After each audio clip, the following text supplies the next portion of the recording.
Kevin Durant is one of the best to ever play basketball, but his biggest claim to fame might be that he was the centerpiece of the greatest trade in the history of the NBA. Recently, the Nets traded almost all-star Mikal Bridges to the Knicks, making New York a contender overnight and sending Brooklyn into full rebuild mode. But the most interesting part of this deal is it means we're seeing just how insane the Kevin Durant haul was. And it's historic. If you follow the trail of moves the Nets have made since trading Kevin Durant, you'll find more value than the Paul George trade, more value than the prime Shaq trade, even more value than the historically bad trade that sent the corpse of Kevin Garnett and Paul Pierce to Brooklyn. Looking at it all laid out, you'll find yourself agreeing with me that this haul of players and draft picks is the most ever seen for one player.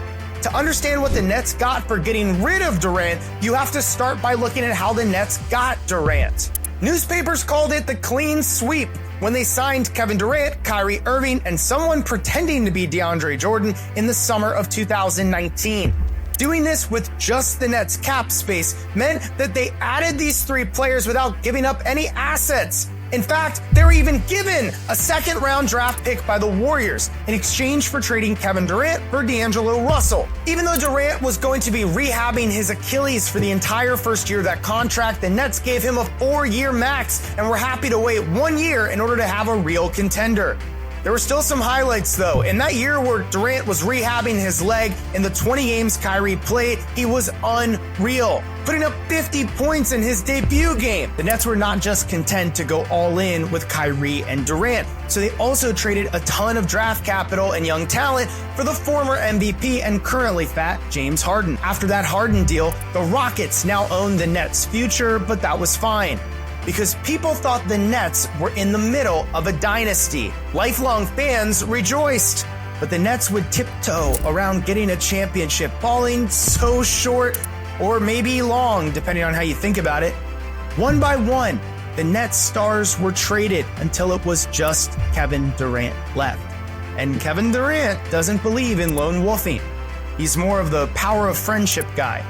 So he requested a trade privately, and the Nets said, maybe. But then he requested a trade publicly, and the Nets said no. The Nets were willing to chance that Durant had no life outside of basketball, and that he wouldn't dare sit out games as a form of trade protest. The Nets GM Shawn Marks bet their entire future on a high-stakes game of poker with Kevin Durant's 34-year-old knees and Achilles, and boy, did it pay off. They finally traded him. It finally paid off because the Nets were able to take advantage of a rookie owner and trade Kevin Durant for Mikal Bridges, Cam Johnson, plus up to 5 first-round picks and swaps, along with Jay Crowder, who they flipped for 2 seconds. That is a massive haul, but it doesn't stop there. The Nets' final haul for Kevin Durant is staggering. Cam Johnson, Bogdan Bogdanovic, 8 unprotected first-round picks plus 1 protected first-round pick, 2 more first-round swaps, and 3 second-round draft picks. That's 11 first-round picks, possibly, for one player. There's never been a player traded for 9 first-rounders. Definitely never 11. And they could probably still get another first-rounder in exchange for Cam Johnson or Bogdanovic. So this isn't even over, but it's already time to announce this as one of the great trades of all time. It also gave way to a lightning-fast rebuild for the Brooklyn Nets in a league where we're seeing flexibility at an all-time low due to that pesky second apron. Shawn Marks has been through a rebuild before. This isn't his first rodeo. When he inherited the Nets in February of 2016, things were bad, historically bad. Billy King, the Nets' last GM, had sold every asset the Nets had to cap out a team with the corpse of Kevin Garnett, Paul Pierce, a injured Darren Williams, a past his prime Joe Johnson, and a Brook Lopez who wouldn't shoot threes. How is that even Brook Lopez? That Nets team was fun for a year or two, but it never felt like a real threat. And the picks the Nets traded to Boston for those retired All-Stars ended up being Jaylen Brown and Jason Tatum. That's pretty impressive unless you're building an Olympic team. Shawn Marks had no picks, no real talent, but he had one thing: cap space. Marks reinvented the idea of absorbing bad contracts for cap space and went about rebuilding the roster with reclamation projects. He took in D'Angelo Russell and got assets back, took on Damari Carroll for draft capital from the Raptors, and built a very fun playoff team that suddenly had a bright future. But when he had the chance to sell that team's soul for Kevin Durant, he pulled the trigger, handing the reins of the team over to two star players with shaky histories of leadership. Let's get back to this trade. Kevin Durant had asked out of Brooklyn, and Shawn Marks told him no. Why is that important? Because usually in the modern NBA, when a star asks to be traded, they get traded. KD is a real hooper, and after overcoming injuries, he wasn't going to waste a single game of his dwindling prime. So he went out there and he played for a Nets team that actually looked good. So good, in fact, they peaked at 27-13 before Durant went down with a minor injury. Durant looked amazing, like the missing piece to put a team over the edge, and that was all Shawn Marks needed for leverage. So he took advantage of a Phoenix Sun team run by a brand new owner and traded a 34-year-old Kevin Durant for Mikal Bridges, Cam Johnson, Jay Crowder, and draft picks. How many draft picks? 5 first-rounders.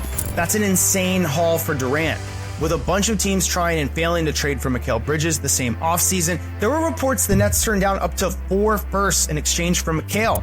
Shawn Marks was mocked for holding on to him, and the Nets played the next season and a half with no direction and a little bit of Ben Simmons to add insult to injury. Part of the Nets' refusal to trade Bridges and tank was that they couldn't. Remember? Houston owned their future draft picks from that fat James Harden trade. So Shawn Marks decided to bluff. He told the league that the Nets would not be tanking. Even though every pundit, every fan was saying, blow it up, we're not good enough. The Nets trotted out a mediocre team of role players last year, and they played scrappy basketball. They were willing to bluff an entire season just to show the league that they were willing to be mediocre instead of terrible, and that lowered the value of their draft picks, and it opened a window for them to do 2 trades. Because the Nets didn't just trade Mikal Bridges to the Knicks, they also traded with Houston to get their own picks back in 25 and 26 so they could play capture the flag. The Nets lined up these 2 trades, and they sent Mikal Bridges to the Knicks. The second part of this trade was sending Bridges to the Knicks to reunite the Villanova boys in exchange for Bogdan Bogdanovic, 4 unprotected first-round picks, a protected first-round pick, and a 2025 second-round pick, 5 first-round picks for Mikal Bridges. It makes the Rudy Gobert trade look reasonable. This trade was hard to believe, not just because of how much the Nets got for a player who's never been an All-Star, but also because the Nets and Knicks haven't traded with each other since 1984. Fun fact, they don't even like each other. So the Nets traded a disgruntled 34-year-old Kevin Durant for a bunch of picks and Mikal Bridges and Cam Johnson. Then they traded Bridges for a whole bunch more picks and Bogdanovic. This is the greatest haul ever for one franchise player. There's one other trade that seems close, if I have to be honest, when I'm putting this video together. The Paul George trade from Oklahoma City to the Los Angeles Clippers was really close.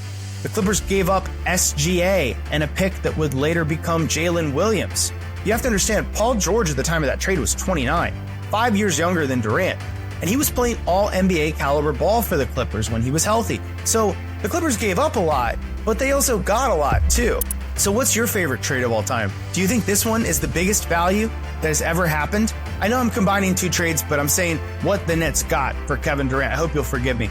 Don't forget to like and subscribe if you like this type of content.